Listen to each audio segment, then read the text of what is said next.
Jemi rikthyer në transmetim të drejtë për drejtë, vijojmë me News 24 fundjavë, tematika të ndryshme që prekin realitetin shqiptar dhe jo vetëm, dhe tani kam kënaqësinë që në Skype të kem Joana Sitën. Joana, të përshëndes, mirë se vjen, drejt për drejt nga Maroku flet Joana. Mirëmëngjes. Dhe në studio kemi Sajmira Selmanin. Sajmira, faleminderit që ka ardhur për të diskutuar një temë specifike. Sajmira është prind, ka marrë në shtëpinë e saj për ta mbajtur 24 orë një dado filipineze pas një eksperiencë që ka pasur edhe me një dado shqiptare, apo jo Sajmira? Po. Dhe me dy fëmijë që janë pak hiperaktiv dhe që duhet një kujdes shumë i veçantë ndaj tyre. E vërtet me gjë. Joana, si është zgjuar Maroku sot? Na trego pak. Meqense ta sillim pak freski në studio. Çdo javë jam në një udhëtim nëpër Azi ose nga vendet që rekrutojnë. Por sot ndodhem në Marok, pasi kam lidhur një kontratë bashkëpunimi me një kompani shumë serioze këtu dhe Maroku është shumë i bukur dhe ka njerëz të shkëlqyer që presim t'i marrim t'i sjellim në Shqipëri. Tani më trego pak për trendin e ri që është futur jo vetëm në Shqipëri dhe në shumë vende të tjera, dado filipineze kryesisht, po edhe me shtetësi tjetër që duan të vinë të punojnë në Tiranë dhe në vende tjera, do mandashtisë se cilat janë qytetet që preferojnë më shumë dado të huaja. Si u fut ky trend dhe pse përzgjedhin kryesisht dado filipineze? Çfarë të veçantë kanë këto vajza dhe gra shumë të mira që bëjnë një punë shumë të mirë dhe që i duan kaq shumë dhe i përzgjedhin në çdo vend të botës, jo vetëm në Shqipëri? Po, e vërtet. Në fakt, këtë doja të thoja dhe unë të parën, që duke qenë se kam udhëtuar shumë, gjithmonë shikoja në vendet më të pasura, të gjitha familjet e pasura zbrisin me një nga jafti me një filipineze dhe na ishte krijuar një ide në kokë që ne nuk mund t'i rekrutonim. Në fakt, Shqipëria vitet e fundit ka filluar të njihet me këtë fenomen për shkak të nevojës punonjësve. Mirë po, ato e kanë bërë diferencën në të gjithë botën e dashur. Ne sjellim nga e gjithë Azia, por në fakt të preferuar janë dadot filipineze, sepse ato janë shumë të përkushtuara, janë shumë të dashura edhe kanë bërë diferencën në gjithë botën. Ne jemi updateuar vetëm 2-3 vitet e fundit me to. Janë jashtëzakonisht shumë të mira dhe fëmijën tim dado filipineze më suportojnë për të marritur. Kështu që për sa kohë kam zgjedh vetë. T'ja thuash këtë një qytetari që nuk e percepton fare, thotë më mirë t'ja lën nënës, gjyshit, i duket si një gjë shumë e vështirë. Nuk e di sa e vështirë është që të thyejmë këtë rregullin që është vendosur që fëmia duhet të ri me gjyshrit. Në fakt, duke parë shumë njerëz për rreth tyre, ose duke qenë se është hapur në fakt tepër kjo gjë, duke parë njerëz rreth tyre ndjejnë edhe shumë lehtësim edhe me pastrimin, edhe me mirëmbajtjen e shtëpisë, edhe me kujdesin. Okej, sigurisht që gjyshja është gjyshja dhe i fal shumë dashuri, por jo të gjithë ne kemi mundësinë të kemi gjyshrit e fëmijëve tan pranë. Edhe për këtë arsye zgjidhet gjithmonë një filipineze. Megjithatë, është e vështirë adaptimi i kulturës së tyre me kulturën tonë, dy vende kaq të largëta, kaq të ndryshme për të futur dhe për të pasur ndoshta mirëritjen e fëmijës, që tek gjuha, kultura, traditat, më trego pak. E para që fëmijët tanë e dashur të gjithë po fillojnë të flasin anglisht gjuhë të parë, edhe nuk ka qenë problem. Të paktën nga klientët e mi nuk ka pasur ankesa të tilla, madje janë të lumtur që fëmia e tyre po mëson anglisht, ndryshe nga ne që mezi kemi mësuar me kurse anglishten.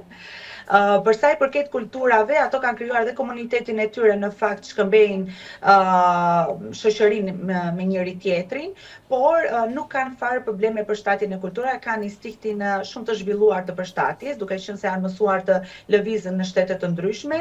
Ata që vinë në Shqipëri përgjithsisht kanë eksperiencë pune në Dubai, Singapore, Hong Kong, Emirat, kështu që ata janë mësuar të lëvizin dhe updatojnë shumë shpejt. Përveç kësaj, shqiptarët janë shumë të ngrohtë si njerëz dhe i presin shumë mirë në shtëpitë e tyre.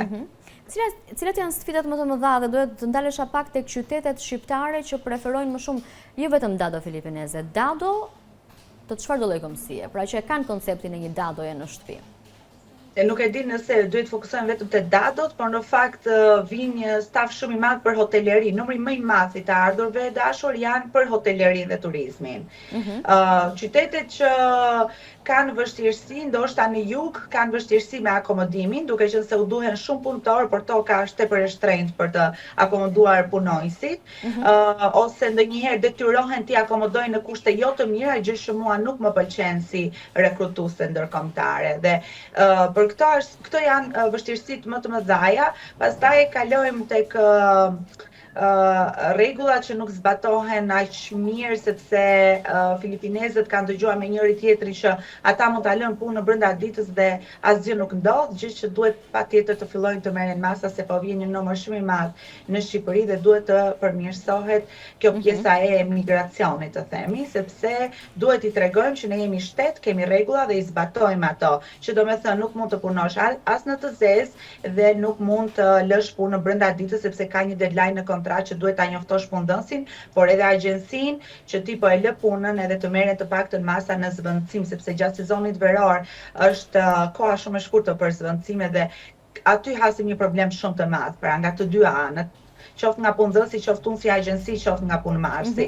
Megjithatë, unë pata një komunikim me një dado filipineze parapagitësh për ta pasur të në studio, po për momentin nuk ishte në gjendje të mirë shëndetësore, ishte shumë e komunikueshme. Sajmira, ti ke një eksperiencë dhe ndërkohë Gjoanën po lë pak në pritje dhe do doja Gjoana të më mendosh historinë më të veçantë që mund ndaje me ne, ndoshta për eksperiencën e saj në Shqipëri apo diçka që mund na i rrëfesh në News 24 fundjavë. Sajmira, mam binjakësh ke zgjedhur që ta ndash familjen tënde edhe me një dado filipineze.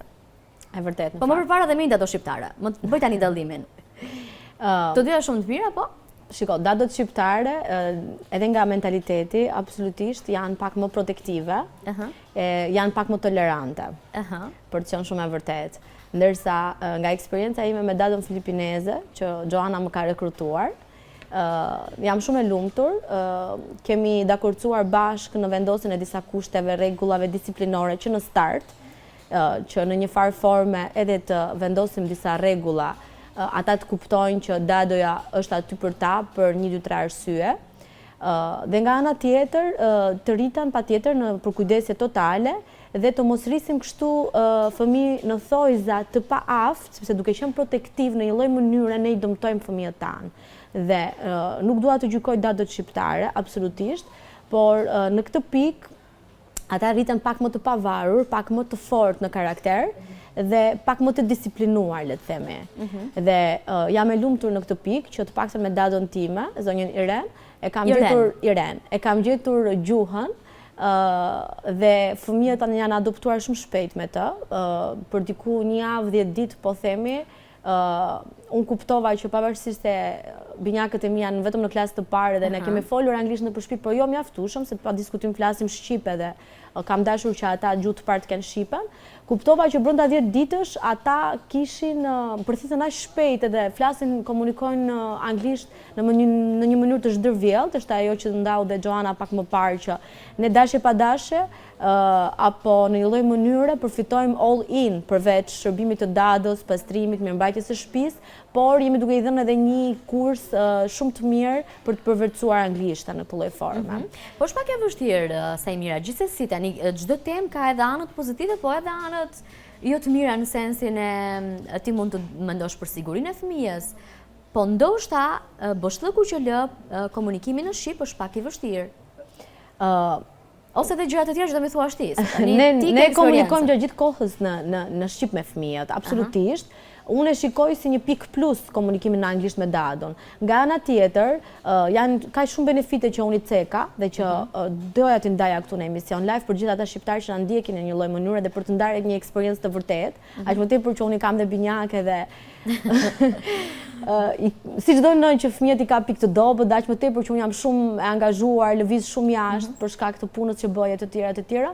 Pra, në një farë mënyre meraku është gjatë gjithë kohës, por jam e qetë shpirtërisht dhe jam e lumtur që një rekrutuese e mirë të sjell një individ të caktuar, i cili është i filtruar dhe i sintetizuar mjaft mirë, dhe kjo është shumë e rëndësishme. Ti vetë ke pasur frikë, më tregon të vërtetën, se tani nga e huaja në tërësi njerëzit kanë frikë. Nga e huaja në koncept, nga gjëja që ti nuk e njeh mirë. Në një farë forme, do thosha edhe po, por edhe jo. Fakti që unë njoh rekrutuesen që më ka sjellur Iren deri diku dhe di dhe puna se si vijon, edhe Iren kam parë si vin, sepse ne shikojmë si vit e dadove, dhe që aty ti përballesh me faktin dhe e di se çfarë do të vi. Pra, çdo kush e di se çfarë dadoje do ketë. Kështu që është përzgjedhja, unë kemi mundësinë e përzgjedhjes, unë e përzgjodha, më pëlqeu për x element që kishte. Pastaj filipinezët janë natyra shumë të qeta. Iren kur unë kthehem e stresuar në shtëpi, më thot hajde bëjmë yoga bashkë, ke nevojë të relaksohesh. Kanë shumë benefite, ata janë qenjë si të padukshme, ata nuk nervozohen kur, sa që unë them me vete, o zot, ose ne shqiptarët jemi popull kaq nevrike dhe që nxehemi shpejt, ose këta janë vërtet qenje kaq të qeta, edhe në një farë forme, Irene kam edhe si psikologen time tashmë, më vjen për të qeshur kur e them këtë në fakt, sepse realisht më ka falë shumë qetësi. Nga ana tjetër ka pritur që nuk e konceptojnë dot fare të marrin një dado të huaj dhe ta mbajnë 24 orë në shtëpi. E vërtet, po kjo është çështje mentaliteti dhe duhet ta thyem këtë mentalitet. Sepse realisht, ja që pas ka kaq shumë benefite, më shumë një dado e huaj se sa një dado shqiptare. Pa dashur t'ju bie ndesh shqiptarëve, ne vazhdojmë të ruajmë traditat tona, jemi shumë protektive, e bëjmë nga dashuria e madhe, por pa kuptuar, ne nxisim qasje tek fëmijët tanë, ndoshta shpreha agresore, ndoshta ky protektivizmi i madh i bën këta pak më dembel si fëmijë. Pra duhet ta mendojmë shumë më gjatë dhe shumë më thellë rritjen e fëmijës. Joana, pyetjet më të çuditshme që bëjnë të huajt kur duan të vinë të punojnë në Shqipëri dhe jo vetëm dado. Pyetjet që bëjnë të huajt në tërësi.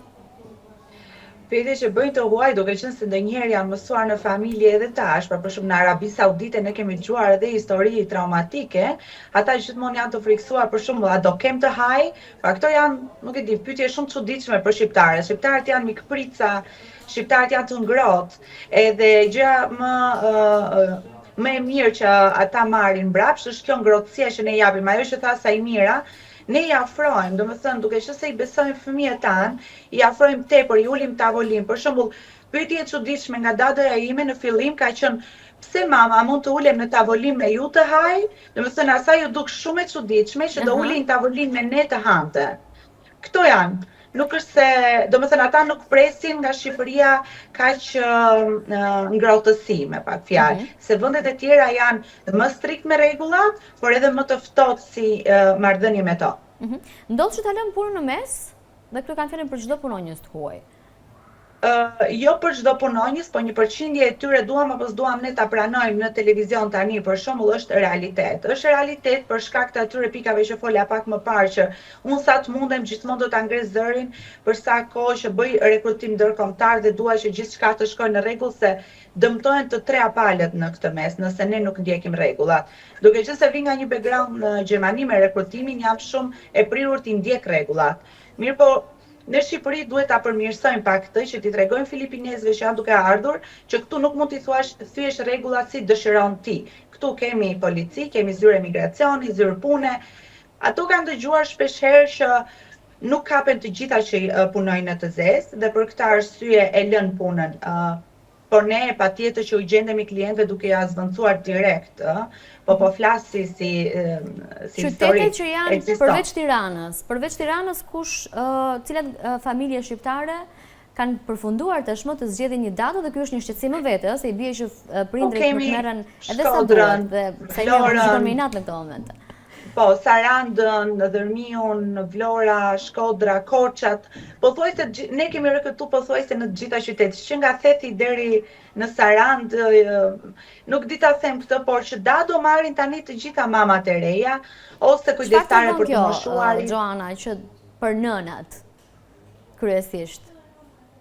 Më fal, çfarë tregon kjo për nënat, që nuk mbështeten sa duhet, që nuk gjejnë dot kohën e duhur, që janë modernizuar. Pak më parë, nëse do kishim fatin të kishim gjyshet pra të fëmijëve afër, dashuria që japin dadot shqiptare ose gjyshet e tyre nuk krahasohet, ato që t'jemi sinqertë.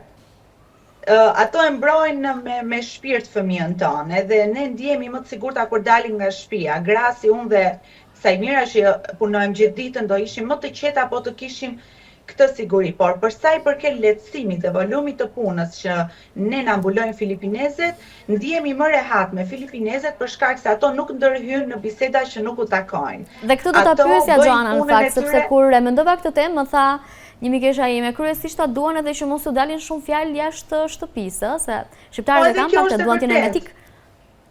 Po tani ne nuk po themi se në shtëpi bëjmë ndonjë gjë që nuk duam, po gjithsesi privatësia shumë e shenjtë dhe fakti që ato nuk ndërhyn atje ku nuk u takon, që nuk të pyesin 100 herë për të njëjtën gjë, që të ndihmojnë me valixhet, me pastrimin e shtëpisë dhe nuk flen kurrë pa rregullua lodrat e fëmijëve tanë për shtëpi. Kjo është një lehtësim tepër i madh për ne si mama.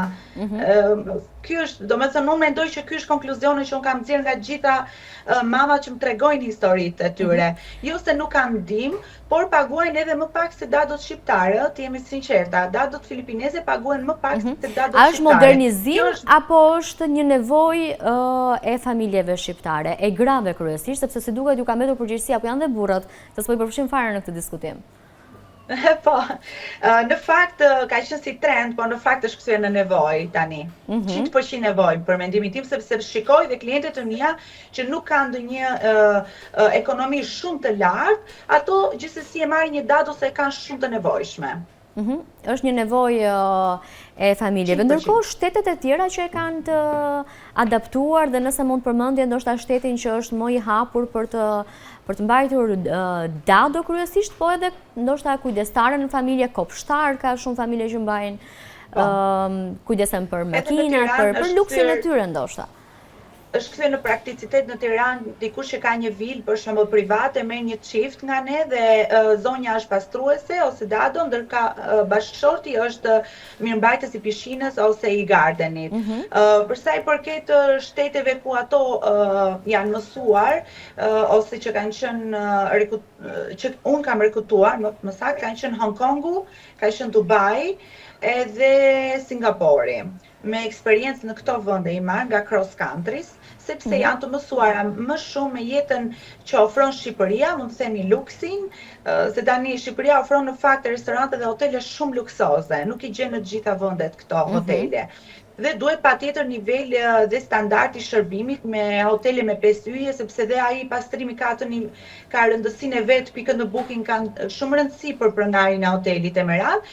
Dhe duke qenë se i marrim nga këto shtete, ato janë mësuar me rregulla, janë mësuar, pra kanë dalë një herë nga shteti i tyre i origjinës, dhe kjo tregon që ka nivel pak më të lartë punësimi. Ndërsa kur i merr nga vendi i origjinës, ndoshta janë më të nënshtruar, më të pamësuar, por janë nuk janë të mësuar ende me jetën luksoze që ofron Shqipëria, sepse në Shqipëri ka familje që bëjnë jetë shumë luksoze dhe ka dhe hotele që janë shumë luksoz, edhe restorante që kanë ofrim shërbimi shumë të mirë. Duke qenë që je eksperte e fushës? Po. Urdhon, më fal? Po, mund ta vazhdosh. Të pastaj do të thotë ikur se di që jenë marrë. Nëse mund të veçoja një rast të veçantë në Shqipëri për shembull, ose ka qenë një herë një mami që më ka marrë duke qarë në telefon dhe më ka thënë nuk e prisja që dadoja ime ta mbronte fëmijën në atë mënyrë. Kishte qenë një moment tek liçeni i Tiranës ku një skuter kishte shkuar drejt një fëmije të vogël, pra drejt fëmijës që filipinezja po kujdesej. Dhe ajo e kishte marrë në një farë mënyrë fëmijën që ajo tha u bë filipinezja si shqiponjë për fëmijën tim, edhe më ka ngel në mendje, sepse në fakt ato fëmijët i mbrojnë shumë. Dadot i mbrojnë shumë fëmijët tanë. Megjithatë, edhe ajo i kishte thënë një fjali që mamu, unë për fëmijën tënd i dal makinës përpara. Domethënë kjo mua më ka ngel në mendje se gjithsesi më pëlqeu si gjë, e mendova si nën vet, edhe kjo ishte një nga momentet që më ka ngel në mendje nga ato klientët e mia që më kanë telefonuar. Por shqetësuese mbetet që tregu nuk mund të mbizotërohet nga punonjës të huaj. Pra ne duhet të krijojmë mundësi, hapësira për punonjësit vendas fillimisht, pastaj për punonjësit e huaj. Nuk e di, do doja komentin tënd të fundit sepse di që je në limitët e kohës. Unë mendoj që është duke u përmirësuar kjo gjë, është fakt, rrogat në Shqipëri janë rritur, mendoj që Shqipëria nuk është më ajo që ka qenë, t'jem e sinqert, unë duke qenë se rekrutoj edhe shqiptar drejt Gjermanisë, e di që bie pak ndesh me logjikën time, por në fakt Shqipëria është vendi im, edhe më ngro shumë fakti që shikoj se shumë shqiptar duan të rrinë në Shqipëri dhe nuk duan të ikin më si më përpara. Unë mendoj që është duke u përmirësuar, stabilitet do krijohen në 2-3 vitet e ardhshme për mendimin tim, se sa filipinez do të vinë dhe sa shqiptar do të qëndrojnë edhe do të motivohen për të qëndruar. Unë mendoj që është duke u krijuar ky plan, edhe Shqipëria po krijon mundësi për njerëz të sapo shkolluar, nëse më përpara bëj luftë për një vend pune, tani shqyr zotit ka vende pune dhe të sapo shkolluarit mund ta zënë një vend të mirë në një kompani private apo shtetërore. Megjithatë ka një trend të frikshëm të ikjes masive të rinjve, një dëshirë për të ikur dhe një dëshirë e këtyre personave nga vende të tjera për të ardhur në Shqipëri. Ky një paradoks që është vërtet, por trendi ka qenë nga viti 2022 deri në vitin 2024, duke qenë se unë kam 5 vite që kam çuar shqiptar drejt Gjermanisë me kompaninë time në Gjermani dhe ka rënë dukshëm. Më besoj që ka rënë dukshëm ardhja e shqiptarëve në Gjermani. Unë shikoj nga statistikat e kompanisë time që është një nga kompanitë më të mëdha që kalon filtri i shqiptarëve. Është mendimi im personal edhe nga filtri që unë kam arritur të kuptoj, por që krahasuar me vitin 2022 dhe 2024, 2025 ka rënë shumë dukshëm ardhja e shqiptarëve. Ka rënë trendi i ikjes së shqiptarëve, po thua. I punonjës dhe fushës punëtore. Kjo tregon që shqiptarët në shpesh klientë tanët thonë që kam dëruar mendje, kërkoj refund sepse kam dëruar mendje, kam gjetur një punë shumë të mirë në Shqipëri dhe do qëndroj në Shqipëri. E kam dëgjuar shumë shpesh vitin e fundit këtë gjë. Pastaj ndihmësa do vinë nga Azia dhe nuk ka asnjë lloj problemi, nuk do jenë ata që do jenë numri më i madh. Nuk do mbizotërojnë tregun. Jo, nuk mendoj. Mirë, Gjoana, faleminderit shumë për mendimin. Ju falenderoj juve, ju përshëndes nga Maroku. Faleminderit, përshëndesim edhe ne. Vjojmë dhe pak bisede në studio me Sajmirën.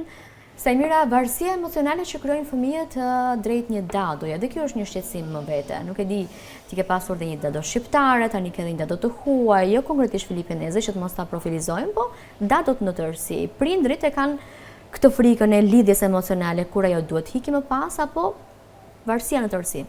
Në fakt, ajo çfarë unë dua të ndaj për të gjitha nënat shqiptare që më ndjekin, është që unë fëmijët e mi deri në një moshë të caktuar, pra nuk e kam marrë dadon si shqiptaren, po ashtu dhe të huajën kur fëmijët e mi kanë qenë fare të vegjël. Në fazën e procesit të parë të rritjes së fëmijës deri në moshën 4 vjeçare unë e kam bërë vetë. Sepse kam dashur që të gjithë atashimin dhe procesin e rritjes fillestar, formimin e karakterit fëmija ta marri pikërisht nga unë. Sepse deri në moshën 4 vjeç fëmija xha ka krijuar personalitetin e tij dhe kjo është shumë e rëndësishme. Nga ana tjetër, kemi pasur pa diskutim dado shqiptare i cila na ka supertuar, edhe siç edhe theksova, vetë nga natyra që ne kemi, vetë si popull që kemi disa tipare dhe karakteristika, të cilat domosdoshmërisht nuk i anashkalojmë dot, pra na burojnë së brendshme. Sado që unë t'i thoja dadot shqiptare, vër disiplinë mbi fëmijët e mi, ose mos e bëj këtë gjë, ishte e pamundur. Jemi drejt një qasje e ndryshe. Në momentin që unë me dadon filipineze i përcaktoj rregullat dhe mënyrën se si duhet të sillet me fëmijën tim, ajo nuk i thyen rregullat. Dhe në këtë pikë, po themi jam pak më e qetë në përmirësimin dhe në fazën e vazhdimësisë së rritjes së fëmijës tim. Sa do lidhen fëmijët e mi mbas një periudhë caktuar që do të qëndrojnë me dado, pa diskutim, ne dadon ashtu siç edhe e ceku Gjoana, pak më përpara e konsiderojmë si një pjesëtare të familjes. Pra në fundjava, në pushime, është kudo me ne. Është pjesë e tryezës tonë, e familjes tonë. Sigurisht një mace të marrësh në shtëpi edhe jo vetëm fëmijët, por edhe ne që jemi të rritur, edhe e përjetojmë ndryshe dhe na bëhet si pjesëtare e familjes. Dhe jo aq më tepër një njeri i cili ka ardhur për ne, ka lënë vendin e saj, familjen e saj, dhe është bërë pjesë e jona për të na ndihmuar dhe për të na u gjendur ne. Pa çka se patjetër ne paguajmë këtë shërbim, por realisht duhet perceptuar dhe duhet menduar kështu. Si një njeri i cili sakrifikon dhe është 24 aty për ne. Për shembull, dadoja ime në kontratën e saj e ka 10 orë punë në ditë, por ajo nuk shikon që ka mbaruar 10 orarësh i saj punës apo diçka tjetër. Nëse fëmijët e mi ka një shqetësim, ajo ngrihet natën, 12 natës, në 1 natës, nuk shikon orë, nuk shikon asgjë, pra është e përfshirë tashmë. Megjithatë, dikur, disa vite më përpara, kjo gjë quhej luks në Shqipëri. Nuk e di nëse quhet ende, mund cilësohet ende, apo është një nevojë menjëhershme për gratë në karrierë kryesisht. Në fakt, dua të bëj një kalkulim shumë të thjeshtë për të gjithë ata baballar që po më ndjeken. Me baballarë dhe pas. Po, e ka me baballarë dhe jo pa qëllim. Nëse bëjmë një kalkulim shumë të thjeshtë, nuk është luks të kesh një dado filipineze. Përkundrazi. E para njerë nuk cënojmë asnjë pjesëtar tjetër të familjes, i cili në politikat tona dhe po themi, jo në politikat, po në ato traditat dhe karakteristikat tona si popull, i themi hallës, i themi tezës, i themi gjyshërve, e të tjera, dhe krijojmë disa hëndeqe dhe në një farë formë u jemi borxhli të rjetën për atë nder që na kanë bërë në rritjen e fëmijëve tanë, për të dashurisë që ata dhurojnë dhe gjithçka tjetër. Nga ana tjetër, ceka dhe pak më sipër, një dado filipineze është all in one dhe po të shikosh kostot krahasuar me pastrimin e shtëpisë, nëse do marrësh një person i cili do merret me pastrimin e shtëpisë, me gatimin, i cili do merret me pjesën e të ofruarit second mami, po themi në kohën kur mami nuk është në shtëpi, të dados, në kohën kur ajo flet anglisht, nëse këto të gjitha do ndaheshin në paga më vete, do kalkulohej një kosto X.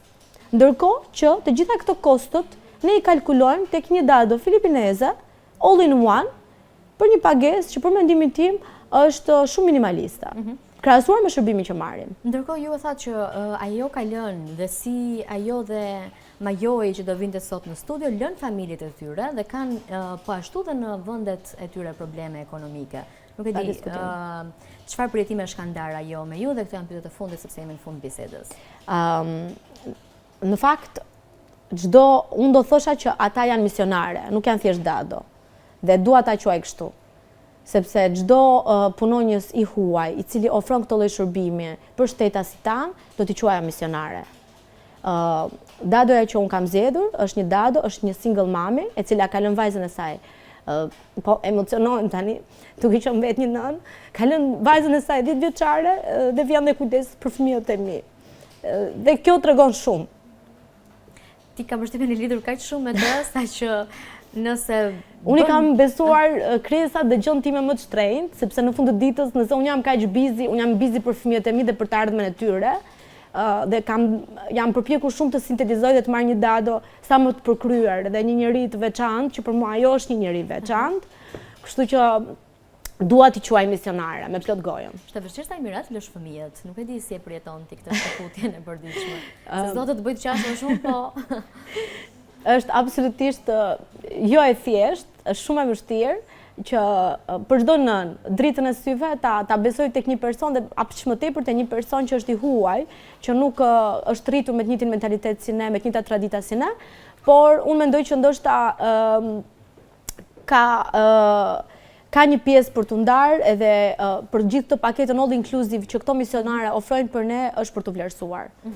Ndërkohë, ndjen këtë peshën e rëndesës shpesh i paragjykojnë nënat që marrin dado për fëmijët të pazonja, nuk kujdesen vetë për fëmijët, shohin karrierën, duan të ecin vetë, dalin dhe pak si egoiste, nuk e di si e ke përjetuar ti. Unë bëra një kalkulim të thjeshtë të gjithë asaj çfarë ofron një dado dhe të gjithë asaj se në fund të ditës ne jemi të angazhuara dhe përpiqemi të bëjmë më të mirën për fëmijët tanë. Nëse unë do ta çoja fëmijën tim, po marr një nga elementet, nëse unë do ta çoja fëmijën tim apo fëmijët e mi në një kurs anglisht, duhet t'i çoj, t'i marr udhëtimi, dalja në të ftohtë e të tjerë. Ai e ka aty, ai praktikon anglishtën duke folur në përditshmëri, në mënyrë më të thjeshtë. Njerëz që insistojnë të gjykojnë. Ne nuk mund të tjetërsoj mendimet e njerëzve dhe duhet të pranojmë dhe mendimin ndryshe, pa diskutim. Unë zgjedh të bëj stilin tim të jetesës, lifestyle-in tim në këtë lloj mënyre dhe të ofroj më të mirën, sepse ndonjëherë ne pa kuptuar vrapojmë pas kokrave ndërkohë vaj na derdhet këtu. E thën kështu kjo shprehje në gjuhën tonë popullore që për një X kosto që ka kjo dado, që na shërben ne dhe na jep kaq shumë të mira në rritjen e fëmijëve tan, ne këto kosto mund t'i 10 fishojmë dhe të kalkulojmë disa të ardhura në të ardhmen e fëmijëve tanë. Dhe kjo është shumë e rëndësishme. Nëse kjo quhet ego pastaj, nuk është ego personale për një nënë si unë, e cila bën 2 apo 3 punë, por është ego për të ardhmen e fëmijëve të saj. Mirë, Sajmira, faleminderit shumë për opinionin, për emocionet në studio dhe për nënat për nënat janë quhen këto me hashtagje që ndihmojnë njëra tjetrën për dënë këshilla pozitive për jetën dhe mbarvajtjen e familjes. Faleminderit shumë. Faleminderit, kënaqësi ishte gjithë e imi. Faleminderit dhe të gjithë teleshikuesve që janë duke na ndjekur në këtë moment. Vjoni qëndroni me News 24.